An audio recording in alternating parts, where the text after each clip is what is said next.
ഇത്ര ഇങ്ങനെയുള്ളൊരു വാർത്ത അന്ന് തന്നെ ശ്രദ്ധയിൽപ്പെട്ടിരുന്നു. അതായത് ഇതിന് ശേഷം ശ്രദ്ധയിൽപ്പെട്ടിരുന്നു. ഇപ്പോൾ പലപ്പോഴും സംഭവിക്കുന്നത് ഈ തമ്പാനൂർ ഭാഗത്ത് ആൾക്കാർ വന്നിറങ്ങുമ്പോൾ തിരക്ക് കൂടുമ്പോഴേക്കും ഒരു നിർദ്ദേശവും പലപ്പോഴും പോലീസിനും അത് നടപ്പിലാക്കാൻ സാധിക്കാറില്ല, ജനങ്ങളും അത് അനുസരിക്കാറില്ല പല സമയത്തും. അതായത് അവരും ജനങ്ങളുമൊക്കെ തന്നെ മതിയായ സുരക്ഷയുണ്ട് എന്നുള്ള ധാരണയിലായിരിക്കും. പക്ഷേ ഇനി മുതൽ എനിക്ക് തോന്നുന്നത് കൃത്യമായിട്ടുള്ള അകലം, രണ്ടടുപ്പുകൾ തമ്മിൽ ഇത്ര അകലം വേണം എന്നൊരു മാനദണ്ഡം കൊണ്ടുവരണമെന്നാണ് ആലോചിക്കുന്നത്. നിർബന്ധമായിട്ടും ഇത്ര ദൂരത്തിൽ മാത്രമേ അടുപ്പുകൾ കൂട്ടാവുള്ളൂ എന്നുള്ള നിർദ്ദേശം നിർബന്ധമാക്കണം. കാരണം നമുക്കിഷ്ടംപോലെ സ്ഥലം അങ്ങോട്ടും ഇങ്ങോട്ടും ഇപ്പോൾ തമ്പാനൂർ തന്നെ പൊങ്കാലയിടണം എന്നുള്ള പെട്ടെന്ന് തിരിച്ചു പോകാനാണ് പലരും അത് മാനദണ്ഡമാക്കുന്നത്. പക്ഷേ അതിലൊരു വ്യത്യാസം വരുത്തണമെന്നാണ് തോന്നുന്നത്. തീർച്ചയായിട്ടും ഇങ്ങനെ ഇത്തരത്തിലുള്ള ദാരുണമായ സംഭവങ്ങൾ ഉണ്ടാകാൻ പാടില്ലായിരുന്നു. അപ്പോൾ ഈ സംഭവത്തിൻ്റെ ഒരു കാരണം, അതുമായി ബന്ധപ്പെട്ട് കോർപ്പറേഷൻ ഒരു അന്വേഷണം നടത്തുമോ?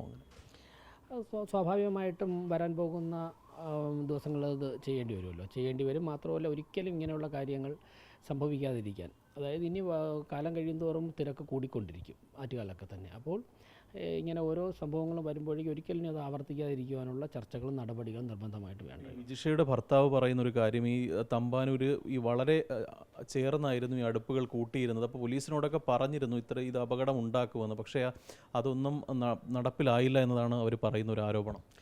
അല്ല, ഞാൻ ഇപ്പോൾ അത്തരം കാര്യങ്ങളിലേക്ക് ഞാൻ കടക്കുന്നില്ല. എന്തായാലും അടുപ്പുകൾ തമ്മിൽ ഇത്ര അകലമുണ്ടാകണം എന്നൊരു നിഷ്കർഷ നമ്മൾ അടുത്തത് മുതൽ നിർബന്ധമായിട്ട് നടത്തേണ്ടതായിട്ട്. അതുകൊണ്ട് പ്രത്യേകിച്ച് നഷ്ടമൊന്നും പറയാനില്ല. കാരണം കുറച്ച് ദൂരം കൂടും.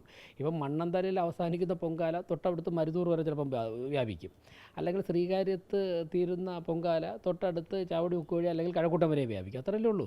നമുക്ക് അവിടെ നിന്ന് ആൾക്കാർക്ക് പോകേണ്ട സൗകര്യം ഉണ്ടാവില്ല. അപ്പോൾ ഈ തമ്പാനൂരിന് ഉണ്ടാകുന്ന ഈ തിരക്ക്, അതുപോലെ പ്രധാനപ്പെട്ട ക്ഷേത്രത്തിൻ്റെ ചുറ്റും, ഞങ്ങൾക്ക് തന്നെ പലപ്പോഴും ക്ഷേത്രത്തിൻ്റെ ചുറ്റുമൊക്കെ നിൽക്കുമ്പോഴേക്കും ആശങ്ക തോന്നാറുണ്ട്. പരമാവധി എല്ലാവരോടും പറയാറുണ്ട്, ഭക്തജനങ്ങൾ ഈ തിരക്ക് വരുമ്പോഴേക്കും അവരൊരു സുരക്ഷിതരാണെന്നാണ് പലപ്പോഴും നമ്മളൊക്കെ ധരിക്കുന്നത്. തീർച്ചയായിട്ടും വരാൻ പോകുന്ന കാലങ്ങളിൽ ഒരു കാരണവശാലും ഇത്തരത്തിലുള്ള കാര്യങ്ങൾ സംഭവിക്കാതിരിക്കാൻ കാലേക്കൂട്ടി തന്നെ ചർച്ചയും നിർബന്ധപൂർവ്വം ജനങ്ങളെ അത് അനുസരിക്കുവാൻ വേണ്ടി. മൈക്കിലൊക്കെ പറയുമ്പോഴും പലപ്പോഴും പലതും പൂർണ്ണമായി ലക്ഷക്കണക്കിന് ആൾക്കാർ വരണമല്ലേ. അതുകൊണ്ടാണ് അത് ശ്രദ്ധിക്കേണ്ടതായിട്ടുണ്ട്.